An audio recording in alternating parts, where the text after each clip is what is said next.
My name is Liza Carter, and I live in Austin, Texas. For the past 5 years, I've been married to Henry, a man I thought I'd spend my life building a home and family with. But life has a way of unraveling expectations, doesn't it? I grew up in a small town in the Midwest, raised by parents who taught me the importance of kindness and self-respect. They weren't wealthy, but they were rich in love and values, and that shaped the woman I am today. When I met Henry, he swept me off my feet with his charm and promises of a shared dream. I thought I was marrying into love, but instead, I married into his family, more specifically, into his sister, Emily's unrelenting disdain. From the moment I met Emily, I could sense she didn't like me. She was cold, dismissive, and quick to undermine me at every turn. It was little things at first, snide comments about my cooking, subtle digs about my upbringing, but they piled up. And Henry? He always brushed it off. "That's just Emily," he'd say, as if that excused her behavior. Emily had this way of making me feel like an outsider in my own marriage. She and Henry shared a bond that I couldn't compete with. She was his big sister, the one who had practically raised him after their parents passed away. I respected that history, but I couldn't understand why it meant my feelings had to take a backseat. I tried to keep the peace for Henry's sake. I bit my tongue, smiled through the hurt, and convinced myself that things would get better. But deep down, I knew the problem wasn't just Emily. It was Henry's unwillingness to stand up for me. And that realization, it started to chip away at the foundation of our marriage. It all came to a head one evening, about 7 months into my pregnancy. I was already exhausted, dealing with the aches and discomforts that come with carrying a child. But I was also quietly excited. I'd spent the week organizing the nursery, folding tiny clothes, and imagining the life I wanted for my baby, a life full of love, respect, and stability. Then came the knock at the door. Emily. She stood there with her 3 kids, each of them lugging backpacks, pillows, and blankets. The look on her face wasn't apologetic or uncertain. It was entitled, as if it was already decided that she and her children would be staying with us. "Henry said it's fine," she announced, rushing past me before I could even greet her. Fine? This was the first I'd heard of it. But before I could question her, Henry appeared behind her, grinning like this was some kind of reunion. "She just needs a place to stay for a little while," he said casually, like it was no big deal. I felt a knot tighten in my stomach. Our home wasn't big to begin with, and my pregnancy had already made space feel tighter. I wasn't ready to host anyone, let alone someone who openly despised me and her 3 energetic kids. Emily wasted no time taking over.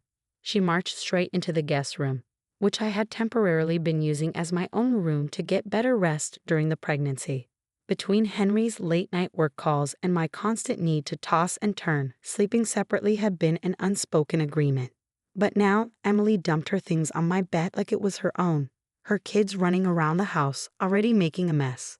"Where am I supposed to sleep?" I asked Henry quietly, trying to keep my voice calm despite the anger boiling inside me. He sighed, almost annoyed that I even asked. "It's just for a couple of days, Liza. You can sleep on the balcony. It's nice out, and it's better than making them uncomfortable." I froze. The balcony? He wanted his pregnant wife to sleep on the balcony in the middle of December, while his sister and her kids took over my space. I stared at him, hoping, praying that he would realize how absurd and hurtful his suggestion was. But he didn't. "Emily's been through a lot," he added, as if that justified everything. "And I haven't," I snapped, unable to hold back anymore. "I'm 7 months pregnant, Henry. I need rest. I need comfort. I need you to stand up for me." But he didn't. Instead, he gave me that look, the same look he always gave when Emily was involved. That mix of pity and exasperation, like I was being unreasonable for expecting even the bare minimum. And so I slept on the balcony that night. I bundled up in blankets, my breath visible in the cold air, and stared at the stars, wondering how my life had come to this. How had I allowed myself to become so invisible in my own home? The second night was worse. I could hear Emily and her kids laughing and talking inside while I shivered outside, feeling more like an intruder than a wife. That was when I realized something had to change. On the 3rd morning, I packed a bag. I didn't even bother explaining myself to Henry. He didn't deserve an explanation. I just told him I was leaving, and I walked out the door. For the first time in years, I chose myself. A year passed after I left, and I'd finally started to feel like myself again. At first, it had been terrifying. I moved into a small, one-bedroom apartment on the outskirts of town, barely big enough for me and the baby I was expecting. I didn't have much, just a few pieces of furniture, my clothes, and the tiny savings I had managed to stash away during my marriage. But it was mine, and for the first time in years, I felt free. I spent those months rebuilding myself piece by piece. I went to therapy, leaned on the few friends who had stuck by me, and prepared for motherhood with a determination I didn't know I had. My daughter, Lily, was born 6 months after I left Henry, and holding her for the first time was the most grounding moment of my life. She became my world, my reason to keep moving forward. Then, one evening, when Lily was about 6 months old, there was a knock at my door. I wasn't expecting anyone, and my stomach sank when I peered through the peephole. It was Henry. He looked disheveled, his hair messy, his clothes wrinkled, and his eyes hollow in a way I hadn't seen before. Against my better judgment, I opened the door. "Liza," he said, his voice breaking, "I need your help." I stood frozen, clutching the doorframe for support. I hadn't seen him since the day I left. Part of me had expected him to fight for me, to show up and beg me to come home. But he hadn't. And now, a year later, here he was, looking desperate and defeated. "What do you want, Henry?" I asked, keeping my voice steady. He ran a hand through his hair, glancing nervously behind him like he was afraid someone might see him. "Emily kicked me out," he admitted.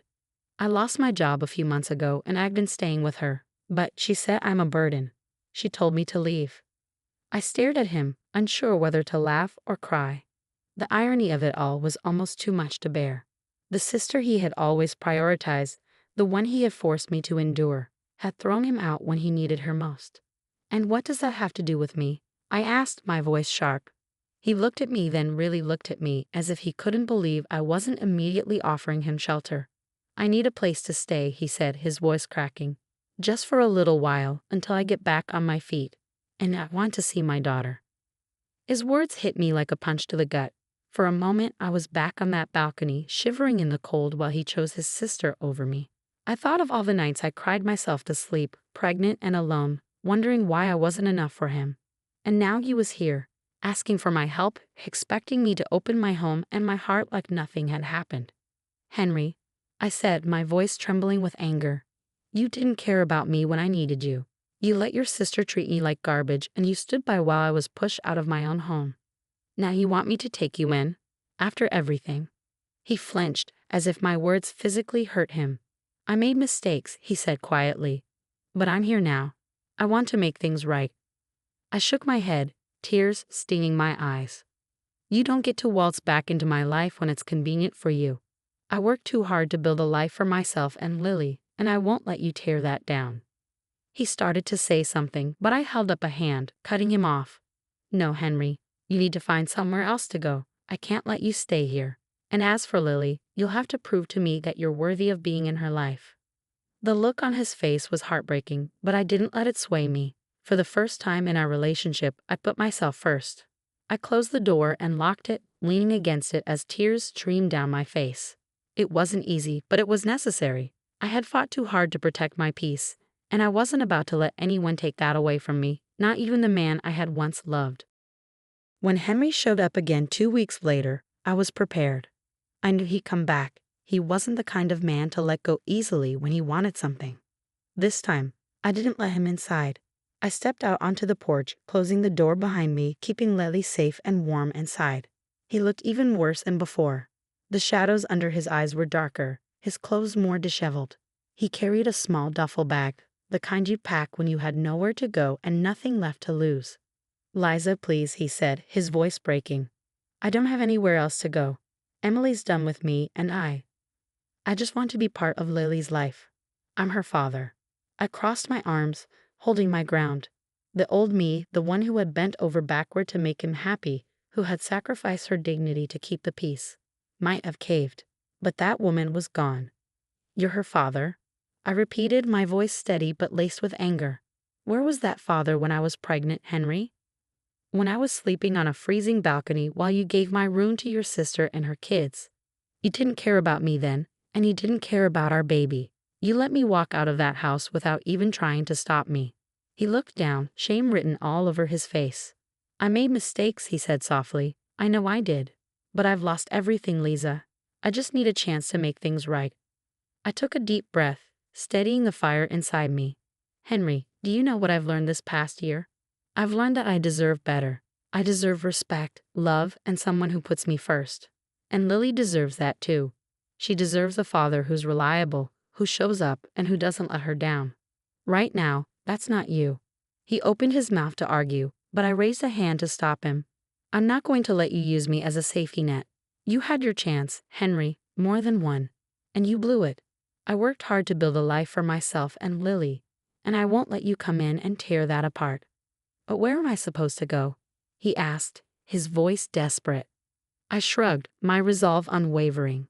That's not my problem. When I needed a place to sleep, you made me sleep on a balcony.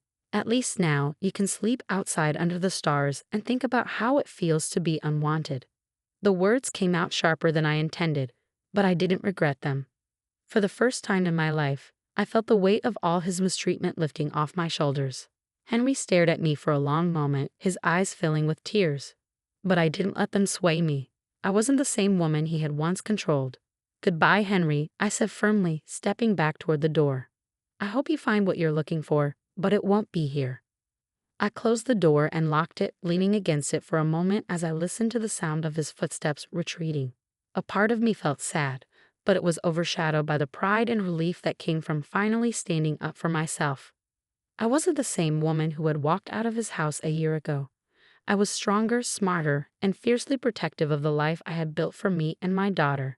And as I walked back into the warmth of my home, Lily cooing softly in her crib, I knew I had made the right choice. As I stood there, the weight of the past year finally lifted off my shoulders. I wasn't a victim anymore. I was free. I had my daughter, my peace, and my future to look forward to. And for the first time in a long time, I felt proud of the woman I had become.